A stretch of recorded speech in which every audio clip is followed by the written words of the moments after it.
निरंजन अलख निरंजन हो अलख निरंजन।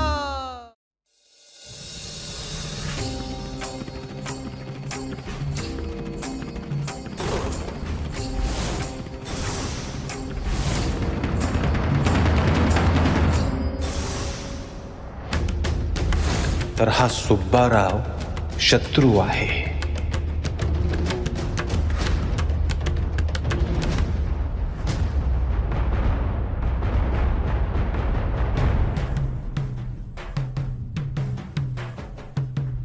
प्रणाम महाराज। महाराज, आपण सांगितलेली सर्व कामे झाली आहेत। उत्तम। आता प्रश्न सुरक्षेचा आहे। आपलं जे सैन्य आहे ते सज्ज ठेवलं पाहिजे। राज्यातल्या सीमेवर त्यांची विचारपूर्वक नेमणूक केली पाहिजे। त्यासाठी आम्ही कामं करतच आहोत, पण आपण स्वतः एकदा सगळ्यांशी बोललात तर फार बरे होईल।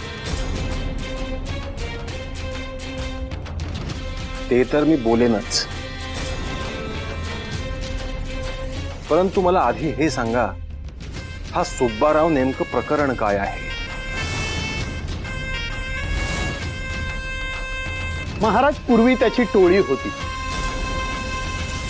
दरोडा घालणे, लोकांना लुबाडणे, त्यांना मारणे हे तो करत होता। परंतु नंतर परशत्रूंनी त्याच्या डोक्यावर हात ठेवला, त्याला शस्त्र पुरवली, रसद पुरवली, त्यामुळे त्याची हिंमत वाढली। आता त्याचे मनुष्यबळ देखील वाढले आहे। असं असेल तर प्रथम त्याला थांबवलं पाहिजे, त्याची शक्ती क्षीण केली पाहिजे। महाराज, आपणच सांगा नेमके काय करायचे।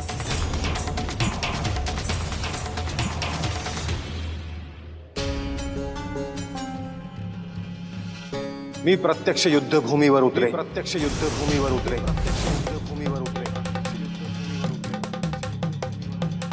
मी ऐकले आहे, आपण स्वतः युद्धात जाण्याची काही आवश्यकता नाही।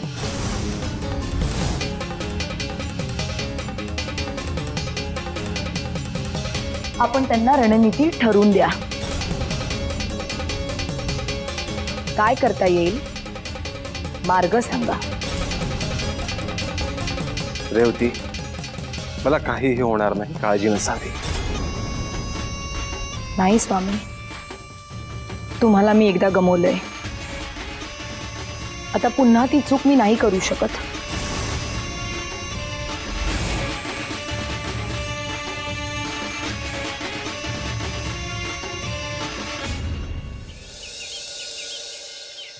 अरे आपल्याकडे हत्यार आहेत, माणसं आहेत, तरी अजून किती थांबायचं आहे?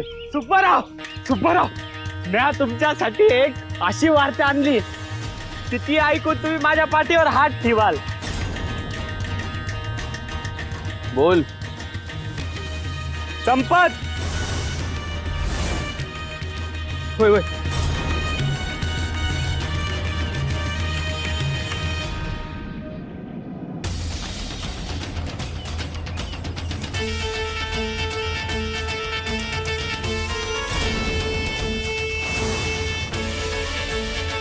यो कोण? यो सांगतोस का आता? यो संपत, ते गावाबाहेर देऊळ सांगितलं होतं ना बा, त्योच। बोल र, काय वार्ता आहे? हा, मग ते आलो होतो देवळात। कशाला? आम्हाला धान्य आणि धन द्यायला। रामात्य सेवक असताना हो हो।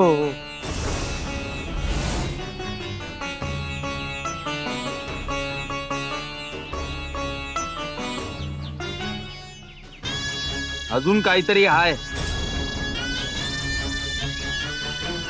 एक छोटीशी चूक आणि ते पुन्हा कधीच जागे होणार नाही, आणि या सगळ्याचं दायित्व तुमचं असेल।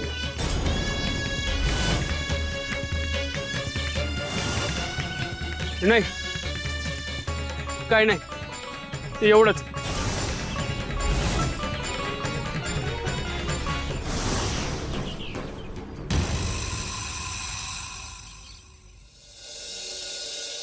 महाराज, एक वार्ता आहे, परंतु ती आपणास सांगावी की नाही तेच कळत नाही. संकोच करू नका अमात्य, घाबरूही नका. महाराज, देवी शिवालया संदर्भात उत्सुक आहेत. म्हणजे त्यांना कुणीतरी माहिती पुरवत आहे. हे अपेक्षित नाही. त्यांचे सगळीकडेच बारीक लक्ष असते, परंतु यावेळी त्यांनी अधिक लक्ष घातले आहे. कोण माहिती पुरवत आहे? महाराज, देवींचा जनसंपर्क मोठा आहे. आपणास ठाऊक आहे की त्यांच्या गुप्तचर देखील आहेत. परंतु तिने ह्यात डोकं घालू नये अशी माझी इच्छा आहे. त्यासाठी आपल्यालाच पुढाकार घ्यावा लागेल महाराज.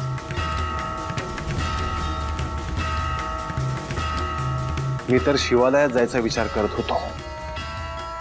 महाराज, आपण आत्ता नाही गेलात तर उत्तम होईल.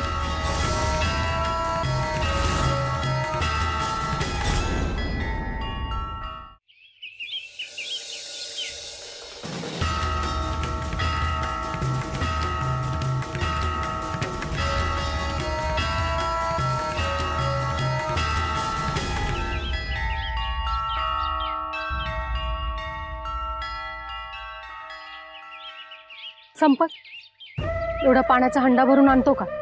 येऊ तिकडे, नंतर चला आणतो. तुला आईच्या जीवाची काहीतरी पर्वा आहे का? अगं परवा हाय म्हणून मी माझं तोंड बंद ठेवलं. उघडलं असतं ना तर आज काय खरं नव्हतं बघ. म्हणजे तू सुब्बारावचं नाव ऐकलं का गं? होय, आपल्या राज्याचा शत्रू. तू असं बोलती की या राज्याचा राजा तुझा नातेवाईकच. सुब्बारावबद्दल काय सांगत होता? मी आज त्याला भेटून आलोय. अरे माझ्या कर्मा, अरे नाही त्या वाटेला कशाला जातोयस तू? अगं त्याला समजलंय अमात्य इथं देवळात आलतं म्हणून. हे बघ संपत, कितीही झालं तरी ती बाहेरची माणसं. तू त्याबद्दल एक शब्दही बोलू नकोस. जा, थोडा पाण्याचा हंडा भरून आण. मी नाही, तू जाण. अरे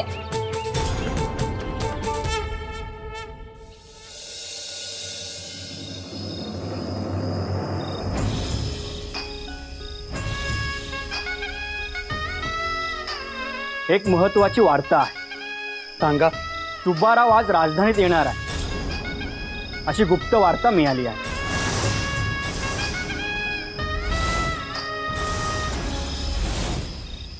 तो राजधानीत येऊन कुठे असणार आहे, काय करणार आहे, काही कळलं? महाराजांच्या बाजूने जी माणसं आहेत त्यांना मारण्याचा त्याचा डाव आहे. भेड लागलाय का सुब्बारावला? तो कुणाशी शत्रुत्व घेतोय त्याला कळत नाहीये. कसं आहे की सुब्बारावला बाहेरून मदत मिळते आहे. आपल्याला ताबडतोब काहीतरी योजना आखायला हवी.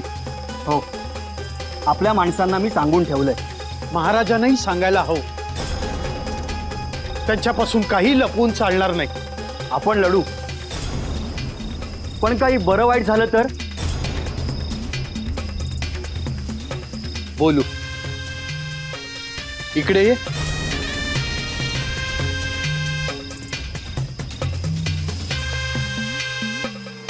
काय सुरू आहे? काही नाही. तुझी सखी आणि तू बऱ्याच वेळा बोलताना दिसता. हो, तसं बोलणं होत असतं. काही नवीन वार्ता?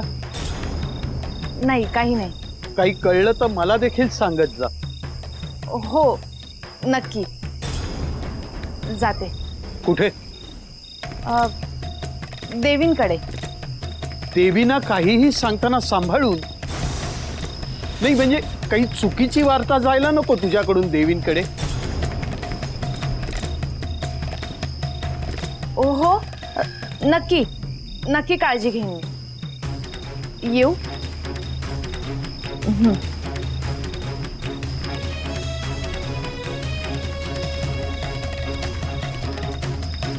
लक्ष ठेवा हिच्याकडे. हो.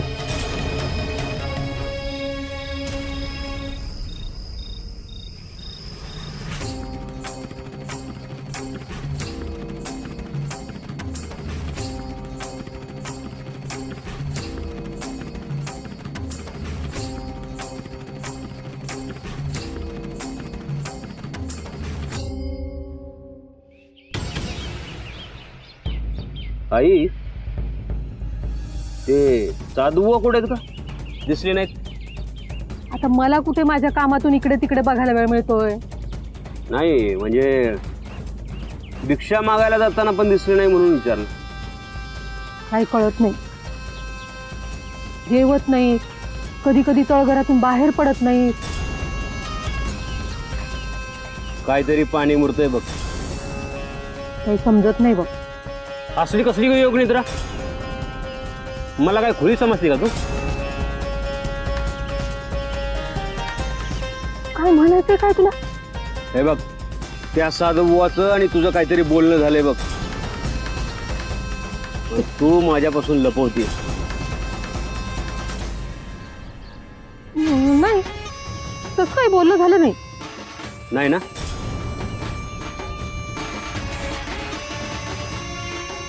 चल आपण बघू तळघरात. कशाला? बघू ना काय करतायत ते. तू पण ना. बघू तरी काय कोड आहे ते. हे बघ संपत, तू हे विसरू नकोस की हे जे 2 साधुबुवा इथं आले आहेत ना, त्यांच्यामुळेच आपल्याला धन मिळालं आहे. आई मग ते दागिने आणि नवीन कपडे घालू का? नाही नाही, उगाच कशाला, लोकांच्या डोळ्यात यायला नको. चल तळघरात जाऊन बघू. चल. अरे आग चल. बरोबर.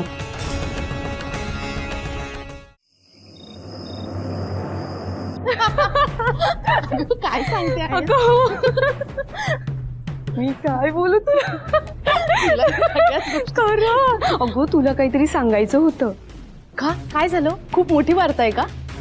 महाराज शयनकक्षात न जाता जमिनीवर झोपतायत. अगं काय बोलतेस? अगं होय, खरं सांगते. देवी काही बोलल्या नाहीत मला. अगं ही काय सांगण्यासारखी गोष्ट आहे का? ते आहेच म्हणा, पण अगं आज ते तयार होणार आहेत. आता? हो, त्यांना सजवायचंय मला. बरं जे काय होते ते मला सांग हा. सांगते हा, तुला सगळं सांगते. सगळ्याच गोष्टी जाणून घ्यायच्या.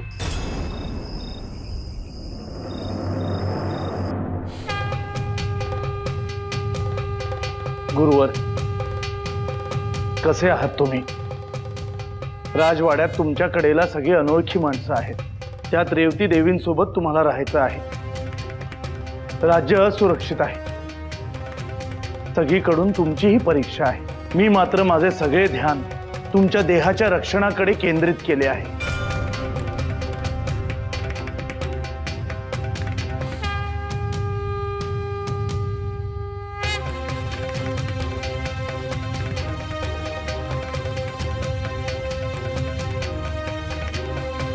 इथे तळघरात काय काम? तुम्हालाच भेटायला आलो आहे. काय कारण? तुम्ही बाहेर आलाच नाहीत म्हणून तुम्हाला बघायला आलोय. तुम्ही उगाचच कष्ट घेतले. तुम्ही जेवलात पण नाही म्हणून विचारायला आलो होतो. जेवणापेक्षा हे काम जास्त महत्वाचं आहे. या आपण. दुसरं काम होतं. काय? हे तुमच्यासाठी आणलंय. सोनं आहे त्यात.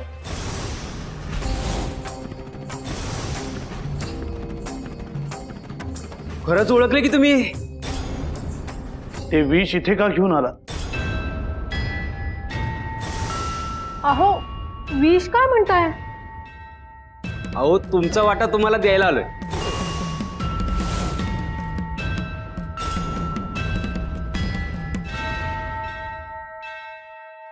तुम्ही मला विकत घेऊ पाहताय? इथल्या इथे भस्म करून टाकीन. आत्ताच्या आत्ता निघून जा.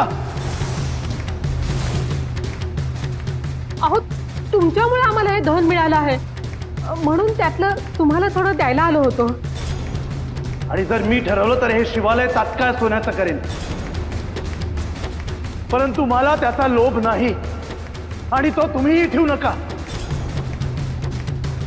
जा इथून, नाहीतर माझ्या क्रोधाला सामोरं जावं लागेल.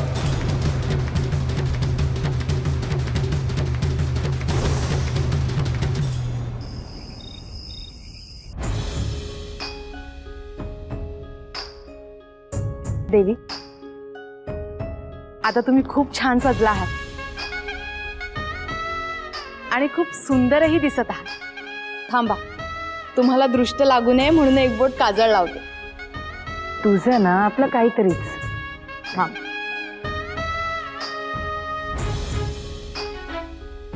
आवडी तुला राहू दे.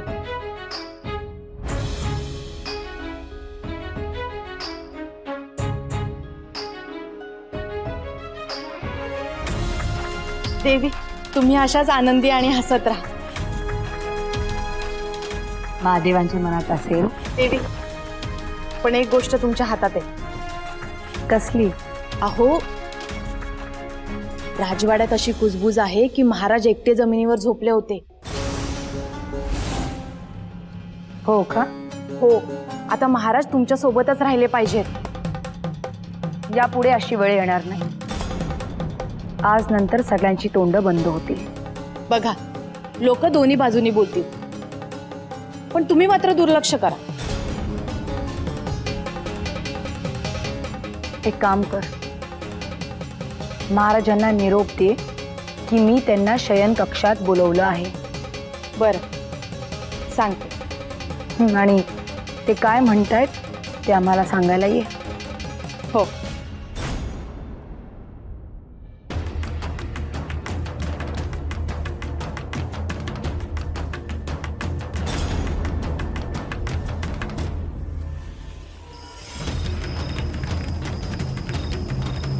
प्रणाम महाराज.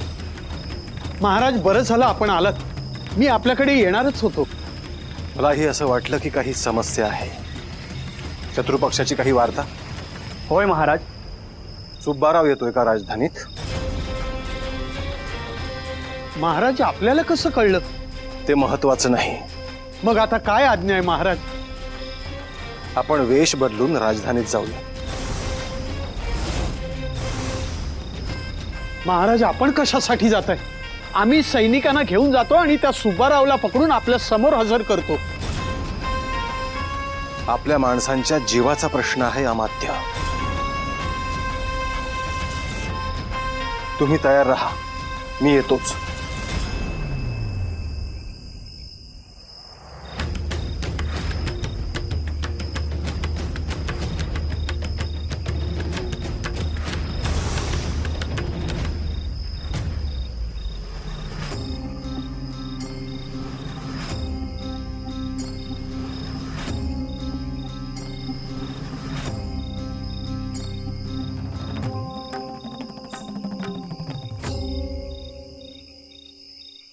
प्रणाम महाराज. आपल्याला देवीने शयन कक्षात बोलावलं आहे. आत्ता? हो, ते आपली वाट पाहत आहेत. देवींना सांग मी नंतर येईन म्हणून. पण त्या मला विचारतील की कधी येणार, तर काय सांगू? एक काम आहे, ते संपवून मी निश्चितच येईन. बरं, मी आपला संदेश देवींना देते. आज्ञा असावी.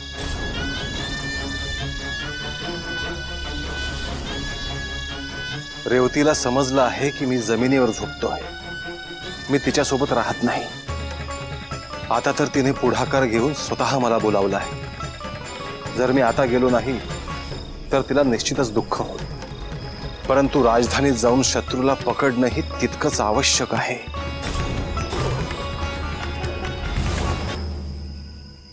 जेव्हा मच्छिंद्राने त्रिविक्रमाच्या शरीरात प्रवेश केला तेव्हा मच्छिंद्राचे शरीर सांभाळणे अवघड झाले. सतत ही भीती होती की मच्छिंद्राच्या शरीराला कोणी स्पर्श करेल का? हे जितके गुप्त ठेवण्याचा प्रयत्न केला तितकेच ते रहस्य कळत जाणार होते.